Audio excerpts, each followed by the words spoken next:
Halo teman-teman investor, di video kali ini mungkin saya akan cerita saja atau membagikan tips terkait perkembangan market saat ini ya.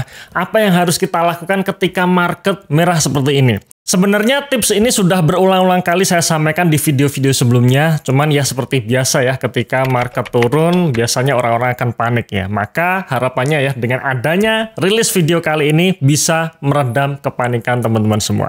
Apa saja tipsnya? Pastikan teman-teman tonton video ini sampai selesai ya.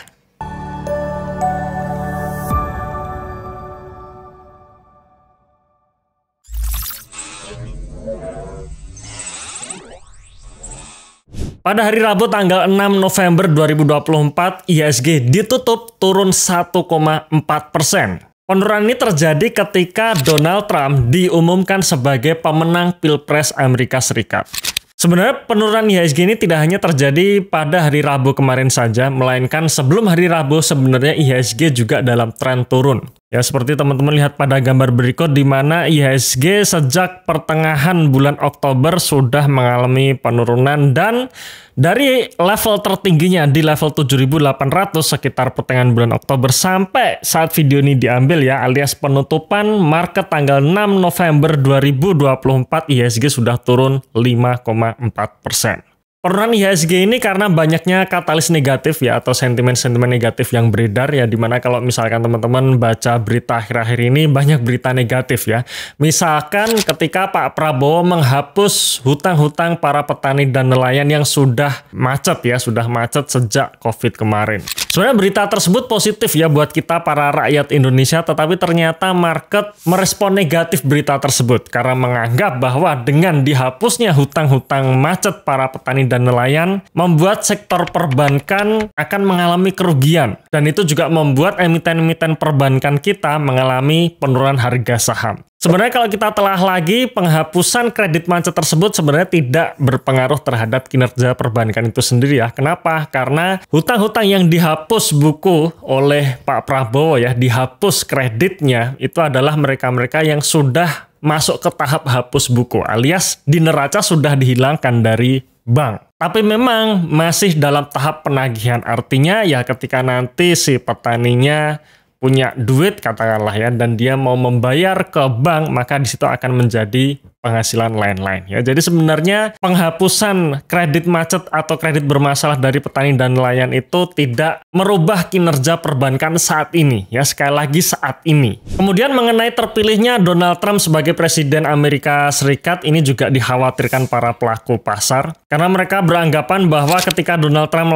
menjadi presiden nanti maka akan terjadi yang namanya perang dagang. Jadi perangnya bukan perang fisik seperti yang terjadi di Timur Tengah, tidak, tapi perang dagang. Salah satunya adalah penerapan kenaikan tarif impor yang sangat tinggi untuk barang-barang impor atau barang-barang yang dikirim ke Amerika Serikat, terutama produk-produk dari Cina.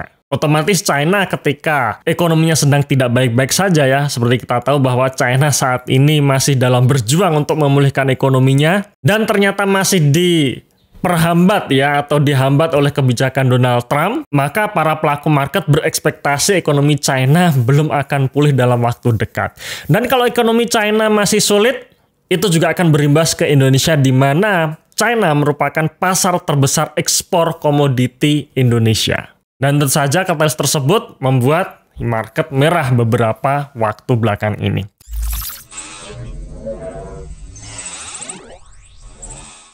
Oke, lalu selanjutnya bagaimana tipsnya ketika kita menghadapi market yang penuh dengan ketidakpastian seperti ini? Mengenai tips ya, kita sebenarnya balik ke hal-hal basic dulu. Yang pertama, tips yang paling penting adalah pastikan kalian menggunakan dana dingin ketika berinvestasi di saham. Jangan sampai kalian membeli saham menggunakan uang yang akan digunakan untuk uang sekolah anak Anda di tahun depan. Atau mungkin kalian ingin bepergian umroh mungkin di awal tahun 2025 nanti ya, di bulan Januari mumpung musim lagi enak gitu ya di Arab Saudi sana. Nah, karena menunggu 2 bulan ya kalian berpikir saya belikan saham dulu dah itu. Jangan teman-teman ya, sekali lagi jangan.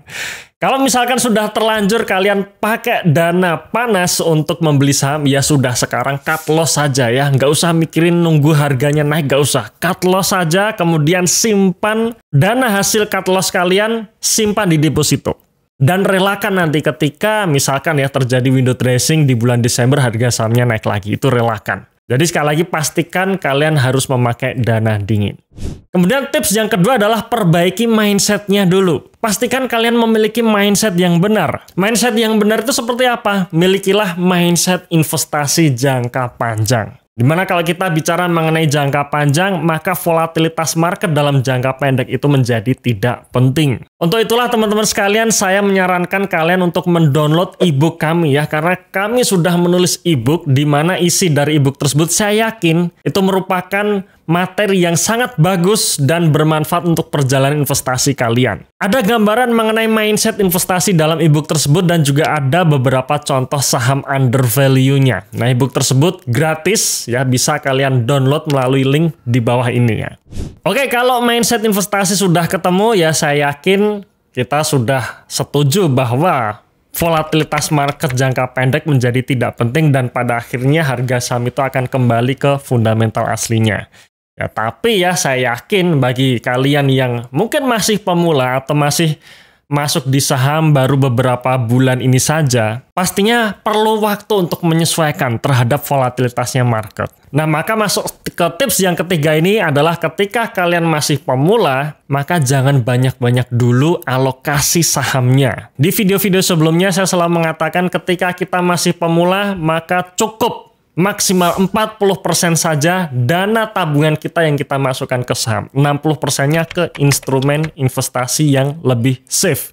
Seperti surat utang negara, ORI, Sukuk, atau reksadana, pendapatan tetap misalkan. Atau bahkan deposito. Nah, baru 40% maksimal atau di bawah itu masukin di saham. Alokasinya bisa ditambah ketika kalian sudah terbiasa dengan volatilitasnya market yang terjadi selama ini. Bagaimana kalau sudah terlanjur Mas Eros? Sudah terlanjur 80% di saham, sedangkan ketika saya melihat harga saham turun 10% saja, saya langsung panik. Ya sudah, langsung kurangi. Ya nggak apa-apa, langsung cut loss saja dari 80%, cut loss tinggal 40 atau 30%, sisanya belikan instrumen investasi yang lebih safe. Dan relakan nanti ketika harga sahamnya kembali rebound. Nah, mungkin teman-teman juga bertanya, kira-kira sebenarnya bagaimana sih ciri-ciri seorang pemula itu? Saya sudah 10 tahun di saham Mas Eros, tapi kok saya masih panik ya? Ya itu berarti tandanya masih pemula teman-teman ya. Jadi acuannya adalah ketika misalkan kalian melihat saham yang kalian miliki turun 10%, kalian masih suka bertanya nggak nih, kira-kira saham ini baiknya masih di hold atau cut loss ya? Terus kalian akan tanya ke teman-teman sekalian atau mungkin tanya ke saya, Mas Eros, saham ini kira-kira masih layak di hold nggak ya? Karena saya sudah minus 10 atau 15%. Masih ada harapan naik nggak? Nah, kalau pertanyaan kalian masih seputar itu, berarti kalian masih pemula. Ya nggak apa-apa, saya pun juga dulu mengalami saat-saat saya harus menjadi pemula dulu. Ya, jadi sekali lagi, ketika kita pemula, jangan banyak-banyak dulu beli di saham.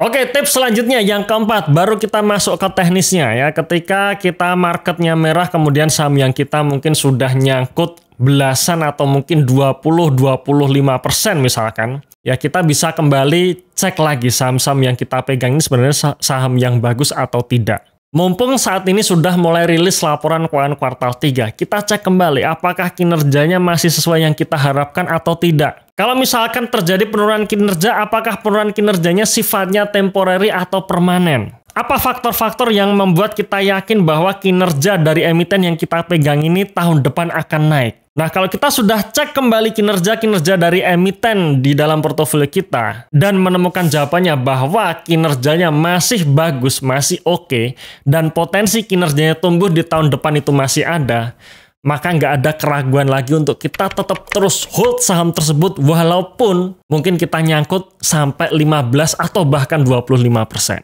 Karena sekali lagi teman-teman ya, yang saya yakini sejak dulu sampai sekarang, sejak 2011 saya pertama kali beli saham sampai sekarang, pada akhirnya dalam jangka panjang harga saham itu akan kembali ke fundamental aslinya. Kalau perusahaannya bagus, kinerjanya tetap terus tumbuh, suatu hari nanti pasti harga sahamnya juga akan mengikuti. Nah, mungkin itu saja tips dari saya teman-teman sekalian ya, semoga bermanfaat. Jangan lupa untuk subscribe channel ini dan sampai jumpa di video saya selanjutnya. Salam Passive Income.